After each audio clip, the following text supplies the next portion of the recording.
On 1449 AM and hubradio.co.uk. Pretty little Galway girl. Broadcasting to the students of Bristol.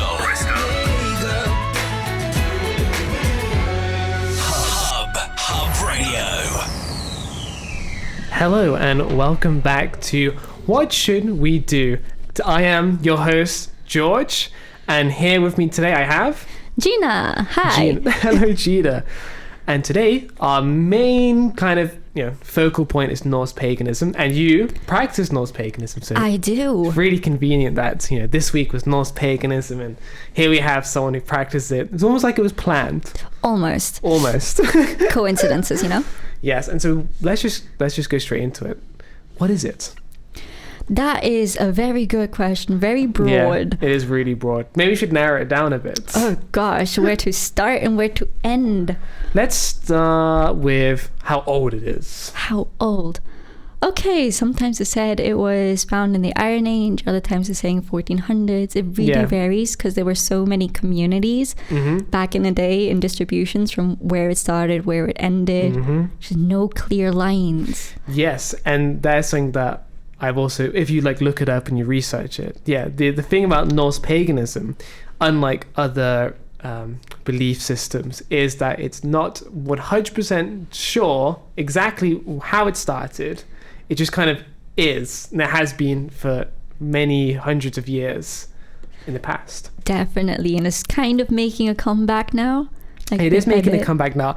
Whilst doing research, as I do, I use YouTube as a lot of research because it's a useful tool. It's a very useful tool. Everyone knows this. There's just one guy. He's like, yeah, YouTube's bringing it back, and I can see that because YouTube allows for small communities to grow and have a reach. Because before the internet, we couldn't find small communities. If you had an idea and you thought, oh, maybe other people would like this idea, you'd be hard to find them. Now with internet, it's like the bridge. The internet's like a bridge. Yeah, it's let me just type this, see if I find people, and you have a million of them. Boom! It's a form. I just had a great idea. I'm gonna preface the whole show. So we're gonna cover the what, the kind of when, how does it practice, and what can we learn from it. This seems like a good introduction. And so we just started with the kind of when, and it is pretty old. It is said that the Iron Age is when it was the peak. Yes, definitely. It was the peak of the faith, just before Christianity came and influenced and kind of brushed it away in Scandinavia. Just before the wars, let's say it this way. Just before the wars. So for geographically, Norse paganism comes from the Scandinavia German area historically. Yes. And it's kind of existed, it's kind of existed for a very long time, and we'll keep repeating it. It's old. It's very old. It's very, very, very old. And so what does Norse paganism mean? Because I looked up the terms, so we can break it down further. So do you know what paganism means? Honestly, for me, I can tell you what it means personally. Go for it. Which for me is just a connection to the surroundings, like nature, and to the deities that are associated with them. Yes, that's how you find the belief system for you. There's a lot about nature. And we'll get more into that for sure. In terms of what the word is defined and how it came to be or why was it used, it was the Romans used it to define people who are basically polytheistic, meaning more than one god. Other than monotheistic being one god. Religions like Christianity have one god. But Norse paganism, polytheistic, paganistic, many gods. Way too many sometimes. There's a lot of options. And we'll get to the gods as well. And then Norse is just, again, it's a word used to describe an area of people and their ethnicity. And so it's kind of where Scandinavia is now, Germany, and people who believe in many gods. That is the broadest definition of Norse paganism. Just people who believe in many gods. At the broadest sense, definitely. And so what's the anchor for Norse paganism? And there are these books. There are these, prose, poems, and more?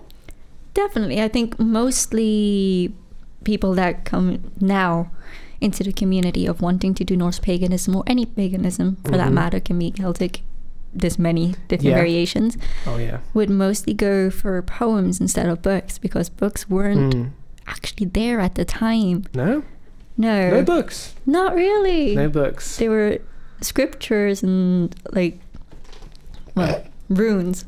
Yes, imagery, like physical imagery. They like put on a rock, but then the meaning just changes after a long time because etymology. Yes, and it's like, how do we interpret this image of a man with a spear? And it's also a bit like Chinese whispers in a way. Well, it's cool. I like the trend now, because I find that books are, maybe they were never popular. You know, this is something I thought, this is a tangent, but so the fact there's a lack of books is a completely fair and fine thing. Books are really inaccessible, I find. People don't typically enjoy picking up a book and reading it. Debatable. There are definitely groups of people who do enjoy that, but the way I see the trend and how people are today, they're far more excited on the prospect of using a screen in any sense and accessing information through that medium. I'm like that for sure. I far prefer this medium of through screens than reading, although I do love reading. So more visual kind of thing, visual audio. I'm definitely. It's easier. So perhaps Norse paganism has also benefited that it could be talked about online. Definitely. I think a lot of the things that were said, especially when it came to poems and sagas and so forth and stories, it was passed down by word of mouth, and just to make it more accessible for people in the internet, I think it was interpreted and written down in a form of a book or PDF file. Yeah, PDF files. This holy PDF file. Exactly, the Holy Bible, the Holy Book, here's the our PDF holy file. PDF file. Go download it now. But there are written. This is how like a lot of stories have maintained, is that were written down, and we can interpret these written works, and I can't quite remember the name of the more popular written works. The Eddas? The Eddas, yes, one of them.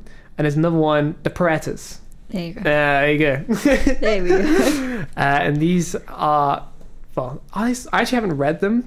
I'm now just going to jump out and assume that they are either, they're stories. They're definitely stories. There you go. There's stories in them about the gods.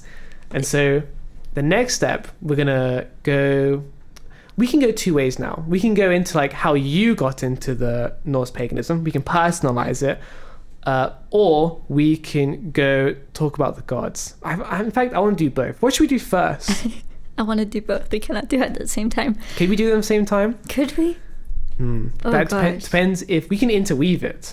Oh gosh. So maybe it can be how you've come to know Norse paganism with your experiences with the gods, the deities.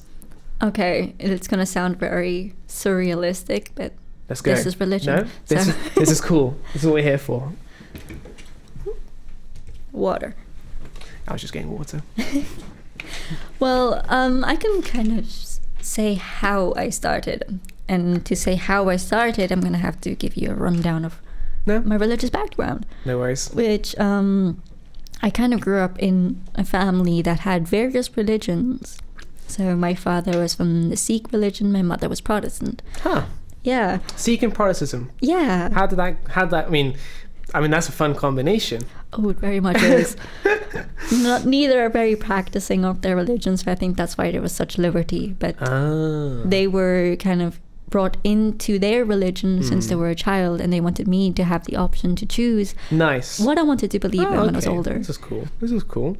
And obviously schools teach Christianity. It was mainly focused. So I was able to learn about the different religions. Then many, many years later, when I still didn't have a religion, I kind of stumbled upon what we call Norse paganism. Huh, how?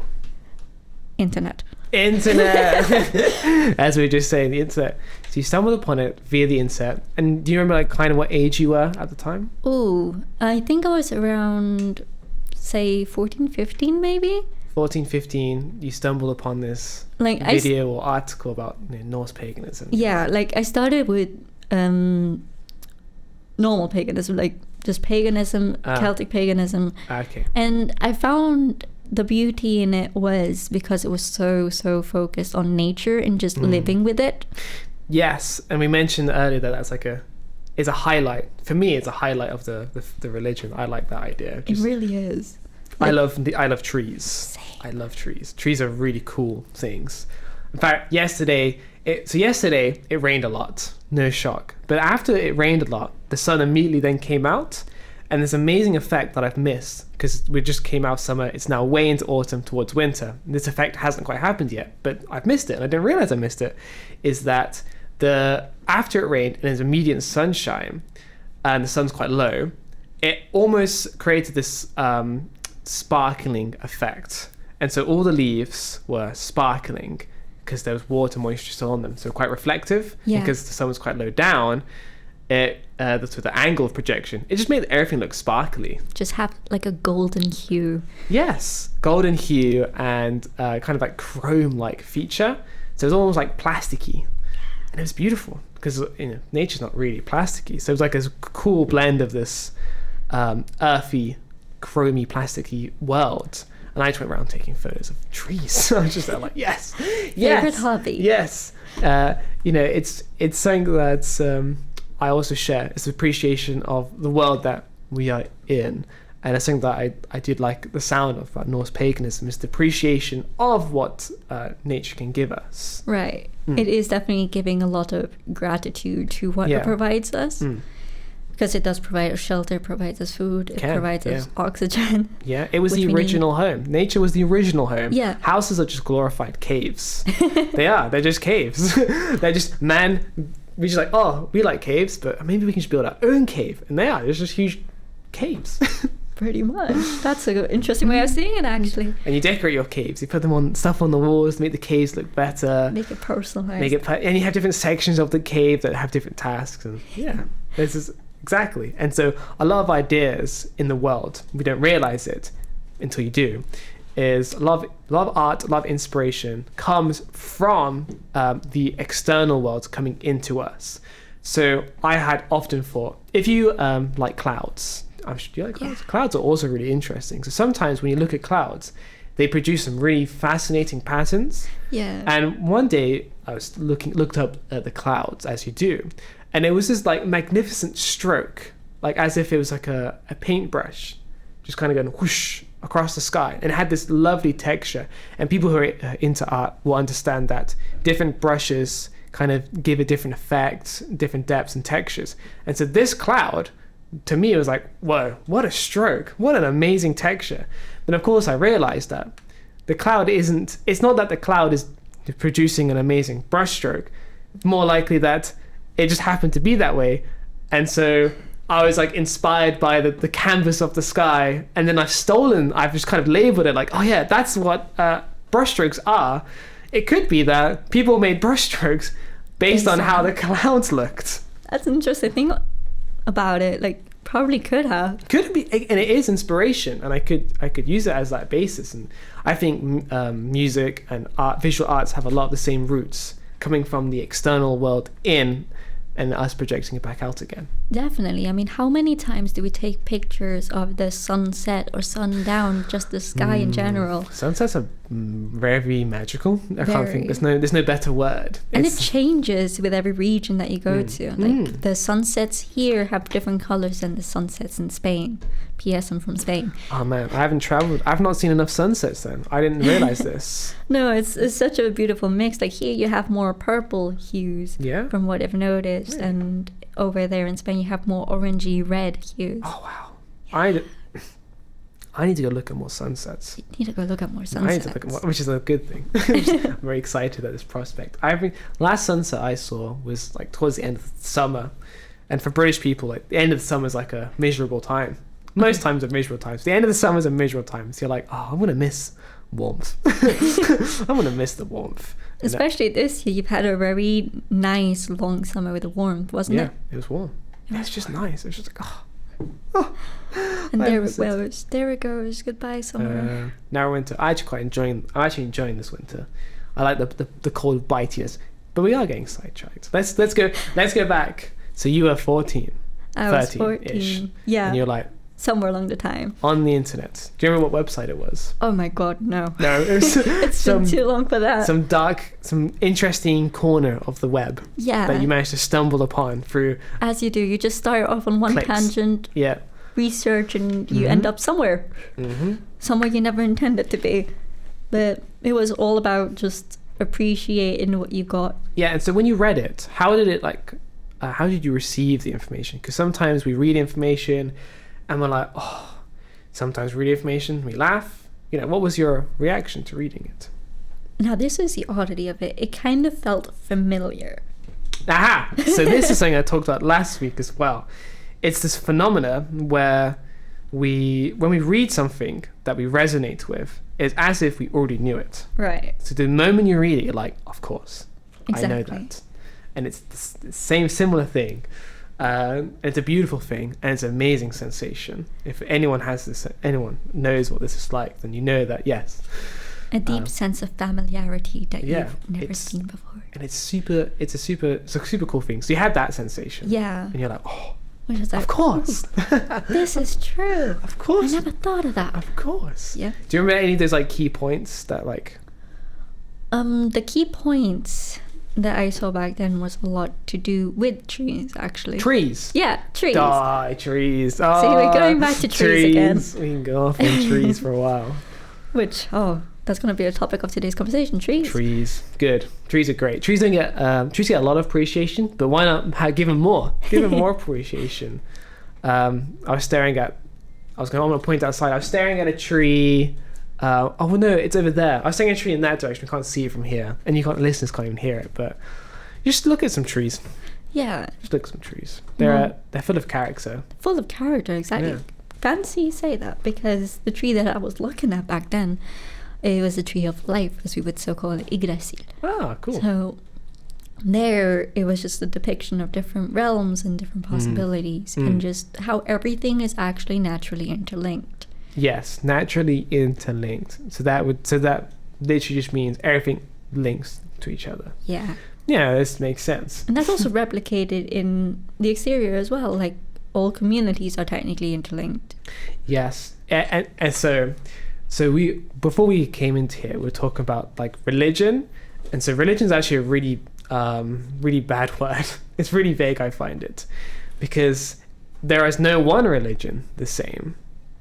No, not at all. If they're not this, and so the term is supposed to kind of like encapsulate how it functions or how it works. Right. And I can only think of the best definition being that it follows something, and it follows those instructions. But that's too vague, because everyone does that in a non-religious sense, just to confuse everyone more. For example, if you were to work somewhere, you typically have a boss, and you follow what they say, and you're in a community of people who follow what they say. And then, as students, we have lecturers. We follow what they say. We might as well be preachers, because they just tell us what we ought and ought not to do. And we sit in rooms, in these chairs, almost like church rows, and we listen. And I find religion's a really bad word to describe this, because I've lost the meaning for the word. Why don't we call it just practice? Like practices. I like that, because it's like more related to like action, right? Which we often talk about. What should we do? We should act. We should do that. So I like the way you've described it in terms of how it acts, rather than arbitrary label religion. What? But yeah, what word was it again? Practices. Because everybody has different practices based on what their religion is. Yeah. For the sake of the word. Yep. This is good. I like you pointing at. Oh, the walls. The wall's falling. The wall's falling apart. And honest, practice is a really good word. I'm gonna carry that on.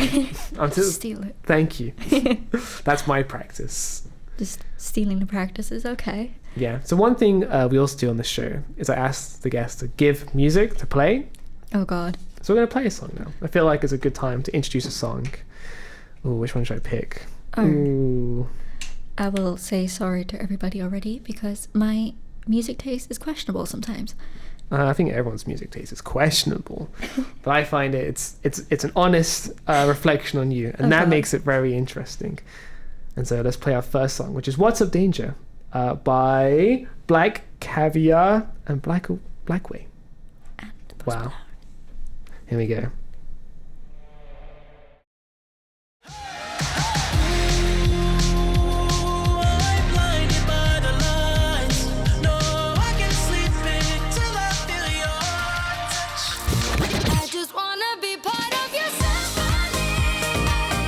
On 1449 AM and hubradio.co.uk.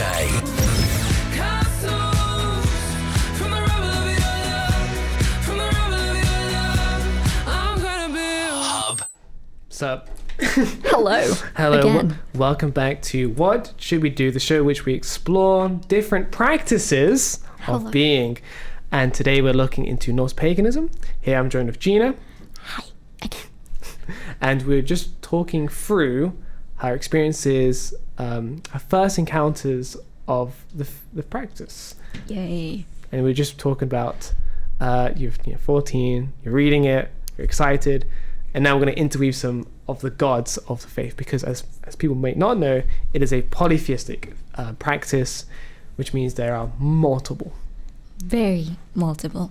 And a lot of the times they have definitions and descriptions about them, which will overlap with other gods. Interesting. And what they can do and what they can't do, what they symbolize. So it's a bit of a mix and match sometimes.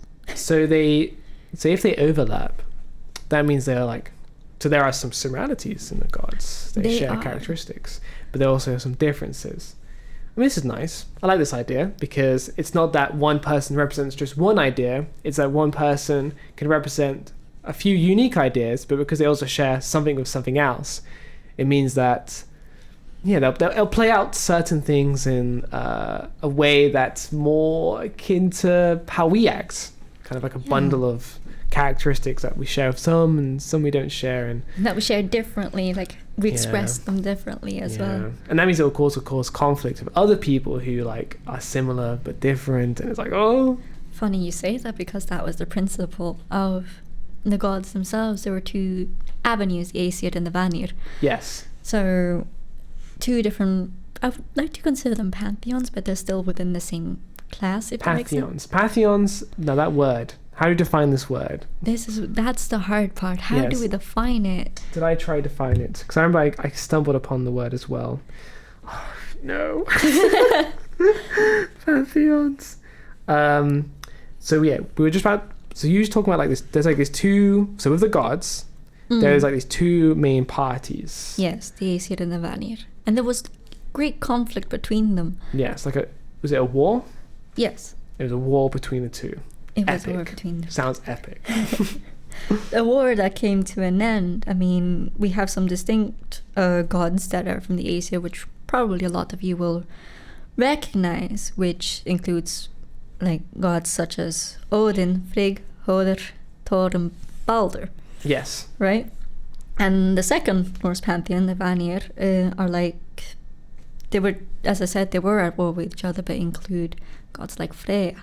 I'm going to mention her for a specific reason, because the war was literally over through the union between Odin and Freya.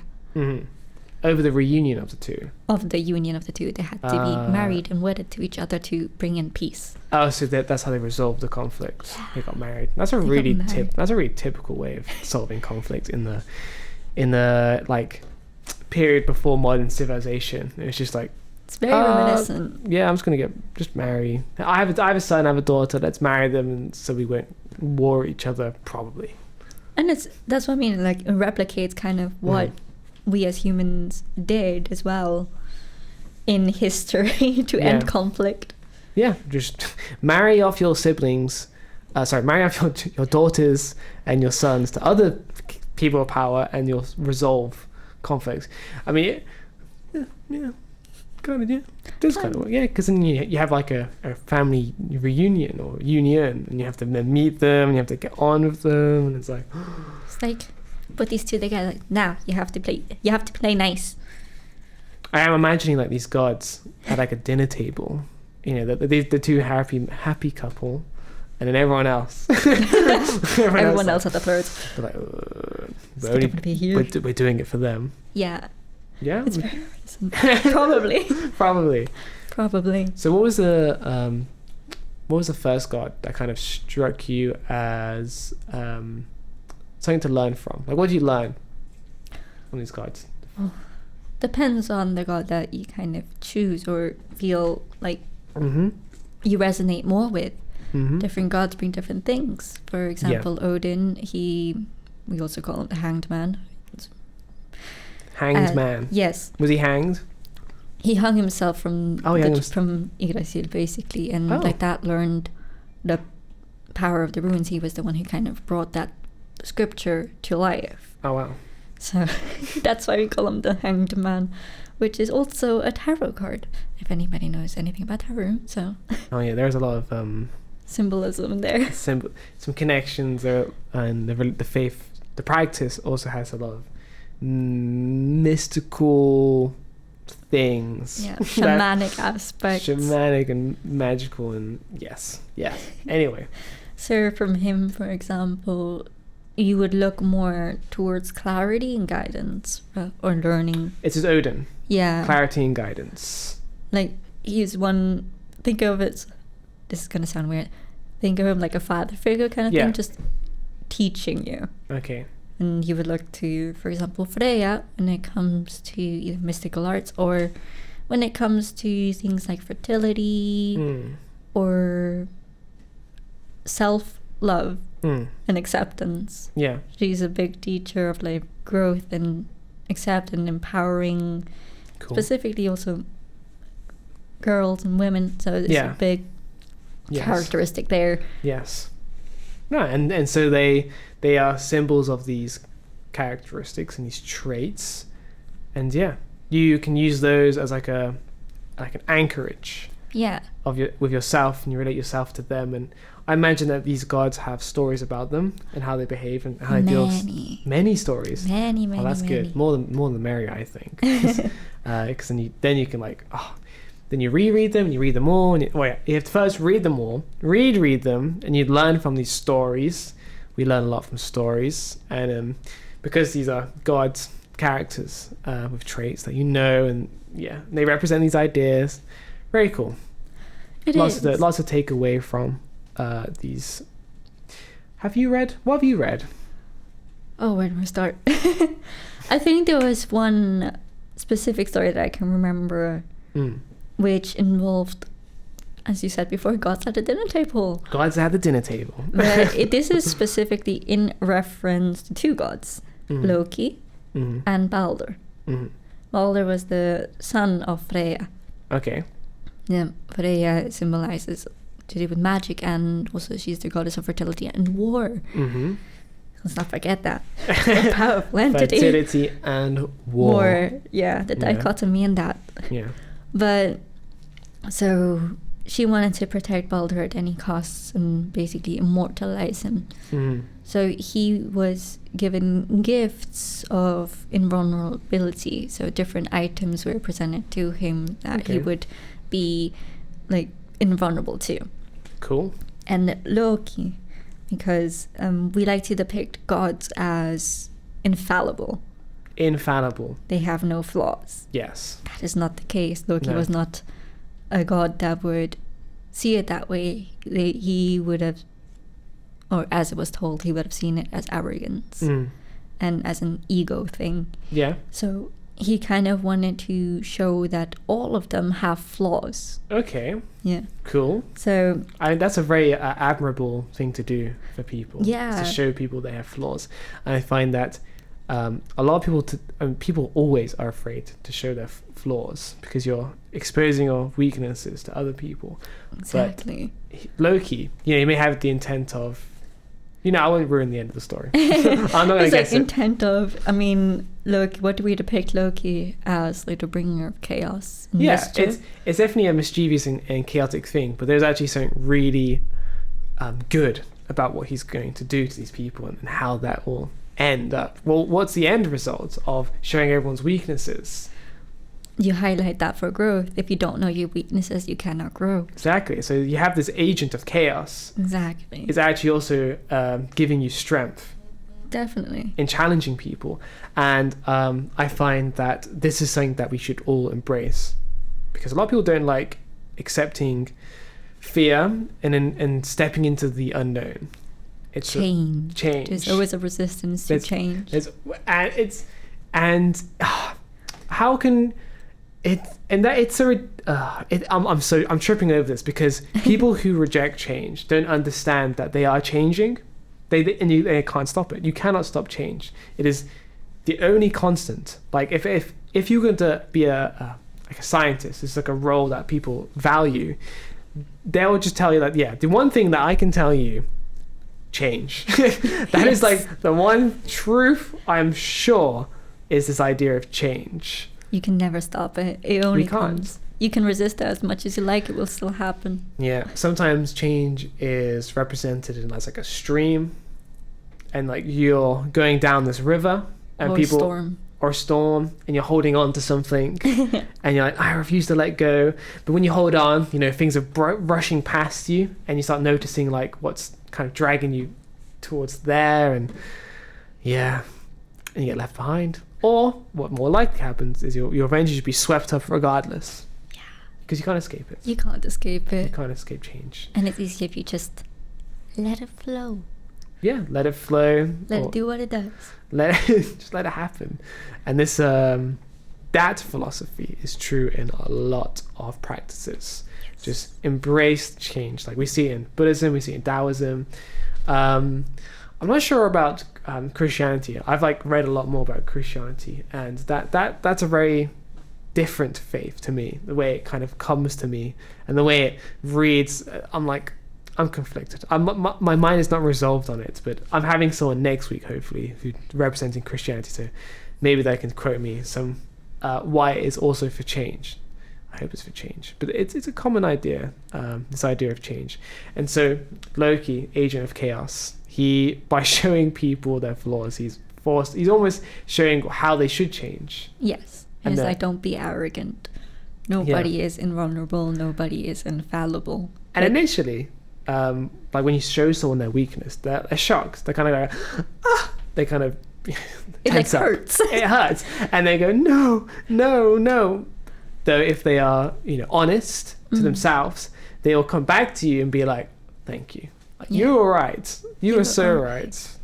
If they're not. That didn't really happen, but that did not really happen. Did no one thank Loki? No. But he'll do it. But this is the thing though, Loki knows. So what happened in the story? So to highlight that nobody is invulnerable, nobody is infallible. Yeah. There was this cheeky little herb or flower. I'm not quite sure what the category is, but cool. Mistletoe. Yes. That, because it's such an invulnerable little thing, nobody would have thought that it could cause any damage. Let me remind you, mistletoe is toxic. Okay. It is. Do not ingest. For everyone out there. But they forgot to basically make Balder invulnerable to that.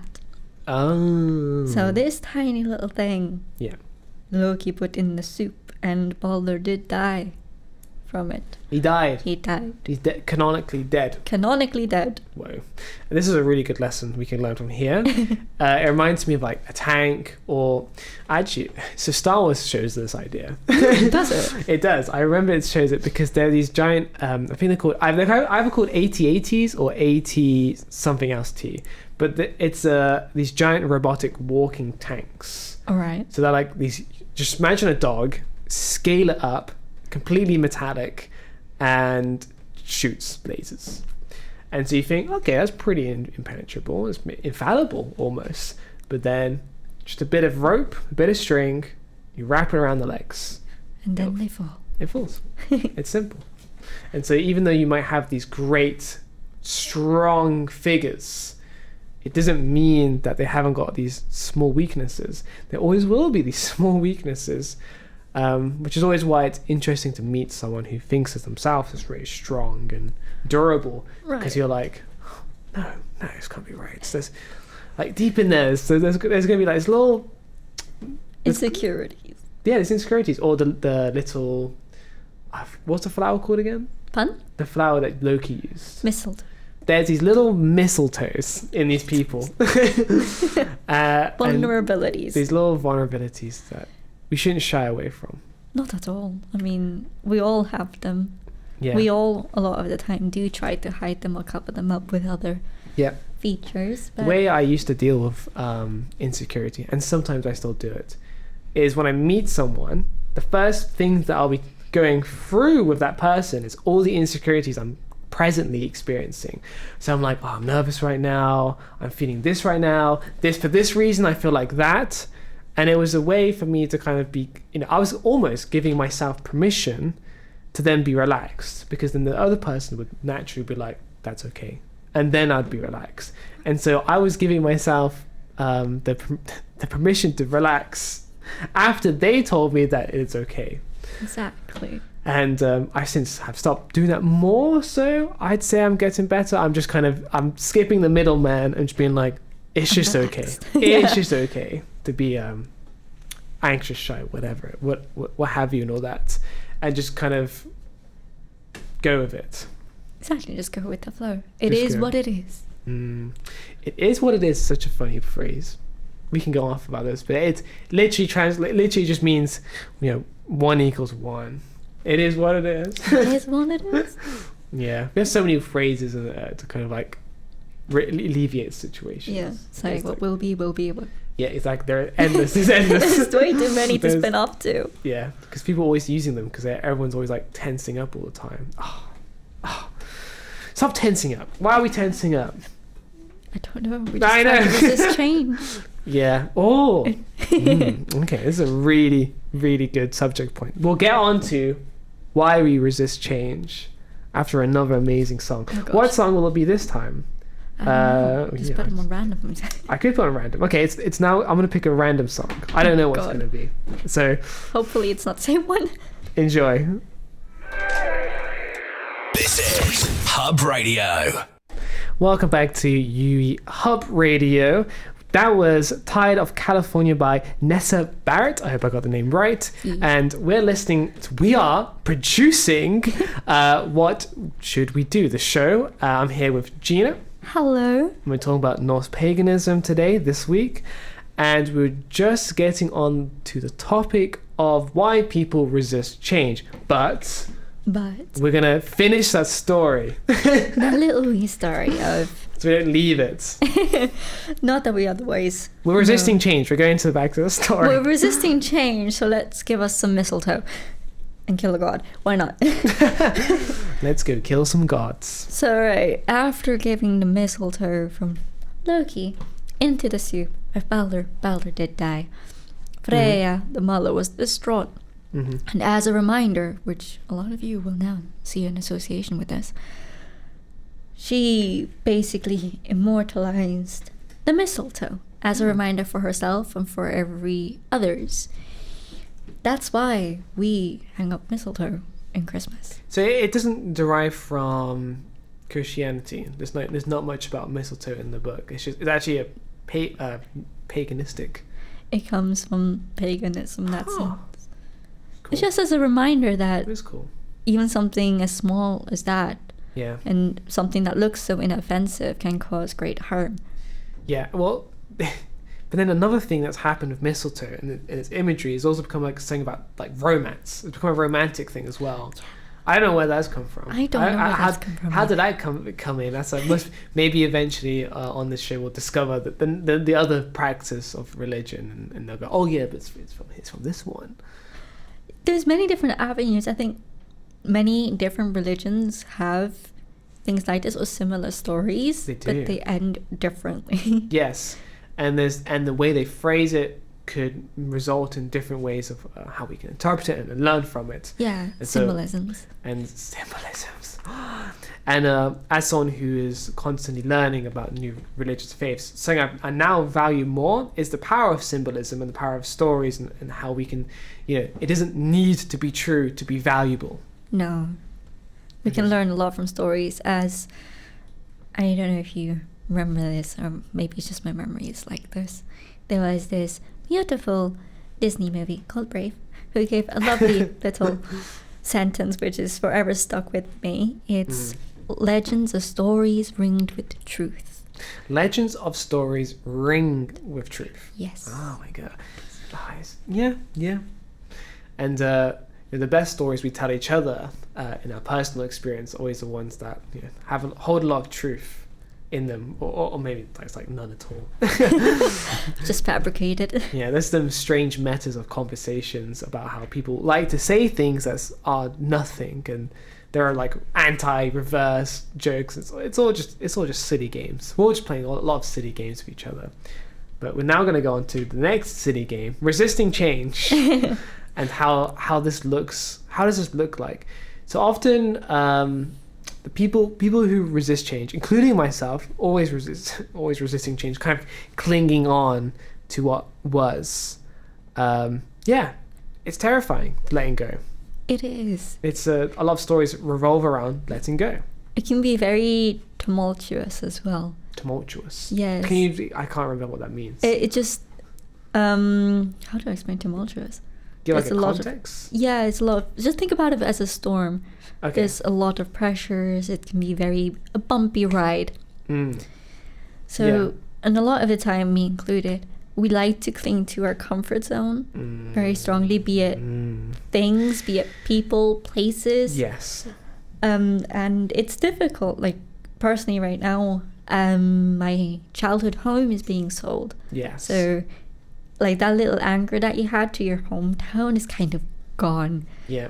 Yeah. It's a very troubling thing. It's a very... Yeah. You feel a great sense of loss, but you can't change it. You know what I mean? It can. It's definitely something that you don't want to see go. No. Because you're like, all those memories, all those times, all those just memories. The value of the stories that you get from that place, and how you could walk in that space and be like, oh, I remember all that. That and this and this and that. Yeah. I had It's interesting because for me, my family home, it died. Well, my family died when my parents divorced. I'd say it died then. It's now been rebirthed. It looks completely different to how it used to act, the way that we all interact with each other. And so to me, the family home also died at that divorce point, because it was just like, that's when everything changed. And it was also a huge mourning. And there was, I wasn't resisting change. I was more just resisting being. So I just didn't want to be alive, essentially. I was just like disassociative. Didn't want to interact because I didn't want to accept at the heart of this change. And, eventually I got around to it. So eventually I was like, oh, okay, I'll forgive this person off. I get that. And I'll just continue loving. But it's hard. It's hard. But if you, at your heart, accept that things are going to change and you're not always going to be able to control it, and you can't control it. And recently everyone learnt something very unifying about pandemics, and how it was a virus that people can't control. Yeah. People try to control it as well, but ultimately I'd say there was a lot of failure involved around the pandemic and the way it was trying to be controlled. And basically it's people trying to cling on to what was before the pandemic. And it didn't work, because now we're post. It's a different world. We live in a different world now. We do. A lot has now changed. Even from trying to not make things change, as a consequence, it's caused a lot to change now. Definitely. Be it economy. I can't say the word. Thank you. Social dynamics, development.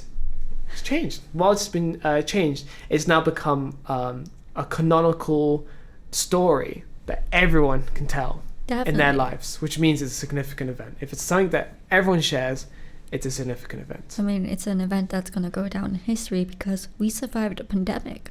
A lot of people did not survive the first one. Yeah, there was a lot of death around the time. There's a lot of loss. Yeah. I lost, and I'm gonna use loss in a really broad sense of like a thought, being, and how we acted, and during the time there was a lot of loss and restriction of what we could and couldn't do. It was a mental time to be alive, because it was an extreme change in a short period of time that only then lasted a short period of time. So now we're in after the fact, and we went through the process of why did I do that, even though that now it's different? Yeah. And it was, but then a lot of us are kind of just accepting and moving on change. And that's the thing, and now it's more integrated. We just live with it. Yeah, and it has, so the virus also has changed, and this was something that a lot of people understood going through learning biology at school, is that that the virus is going to change,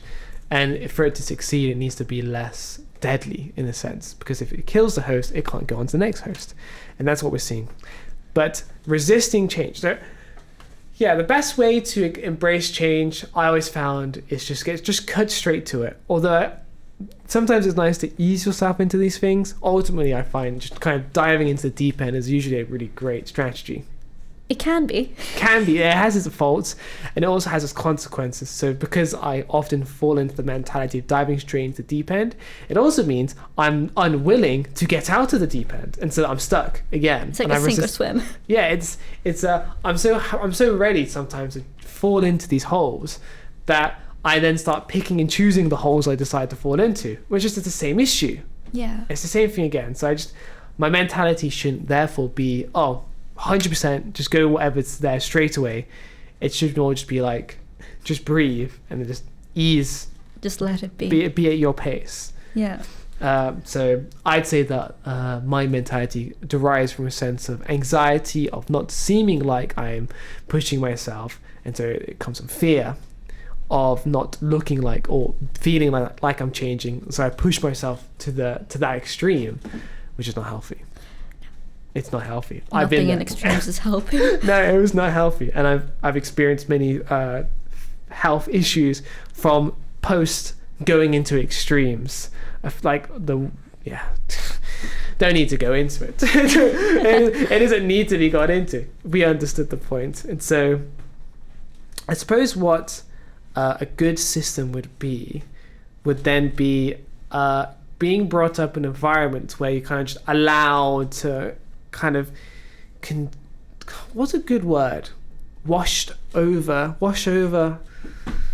because you don't want to say ease into, because ease might suggest that it's being controlled. Just flow. Yes. Somehow we need to find a great way to let things flow onwards. Yeah. And not be so resistant. I just want a really good question. Okay. What if so anything could be changed. There was a meteorite. Okay. And it's going to impact the Earth. Right. Do we accept the meteorite that's going to impact the Earth and consequently kill everyone, or do we try to push against that change? I mean, there's a lot of hypotheticals here, as if, yes, okay, let's say the meteorite cannot be stopped in any way. We've tried, because let's be honest, first thing humanity would do is preservation of life. Yeah. If that cannot be changed, then the only thing we can do is accept. Yeah. So in the case that it couldn't be stopped, then everyone would become more relaxed. Actually, like, it can't be stopped. Okay. It's going to be what it's going to be. Then you just kind of say your farewells and. Yeah. Almost, I wish that if that case were to happen and the result was we can't do anything about it, I'd almost wish that was like the only thing that would be said, not false hope. Not false hope. But there'll be some people who still have hope to stop this great extinction level meteorites. I mean, hope is a very powerful thing. Hope is the last thing that dies, and it will always be there. It's also the thing that gives us dreams. Yes, you think? Dreams and ambitions. Sometimes I dream about nonsensical things or some people dream about things that are just as simple as, I went to work. True. And I did my job. But I mean, especially when we consider personal growth and all that with change, because change and chaos kind of brings about growth. Mm-hmm. You're outside of your comfort zone, outside of everything, and that's where you learn. But hope, we can always hope for something better. We hope for a better world. We hope for a better status. We hope that we succeed in whatever we decide to do. And that gives us ambition. That gives us dream and drive. So almost by being, we are ourselves agents of chaos. Yes. And we cause things to happen. If I were to clap my hands, I cause sound to be produced, and I can choose to cause that. Is that me forcing something is that change? That can't be change. I mean, by definition, chaos is the same as, the word just escaped me. What's the word? The scientific word. Oh my gosh. A scientific word for change. Catalyst? No. Hello. Can you describe? Discord. Oh, a discord? Discord. Okay. Discord is a force all around us anyway. Chaos is all around us basically. Constantly. Because okay. So someone were to, let's say, what if someone were to... So we are in ourselves, we're flowing on with the river, and we can, it's easy to sit back and just relax, but we also have our own needs and desires, and it's a fine line between I'm going to get I'm going to work hard and get to where I want to get to, and I'll get there eventually if I let things be as they flow. Yeah, that's a great distinction. There is definitely a difference between doing something. It's what's at the core of why you're doing it. Are you doing it out of broadly selfishness, or are you doing it for hopefully the greater good for everyone? But even that has flaws. Everything has flaws. Even in this has flaws. It is at this point, always at the end of this radio show, that's like there's these questions are even harder to answer. But we have no time. We have no time to just have the answers. This is the end. The simplest answer to everything is dichotomy. Dichotomy. How would you define dichotomy? There's good and bad in everything. There's chaos and order in everything. Okay. Two states of being. Fair. Yeah. Awesome. And so I'll leave off with one last song on the playlist. And thank you very much for watching. Sorry, listening. I'm so used to making YouTube videos. I just went into that. Thank you very much for listening. I hope everyone had a great time. Thank you for having me. No, thank you for coming. It's been a great pleasure to talk about. Likewise. Awesome. Goodbye. See ya.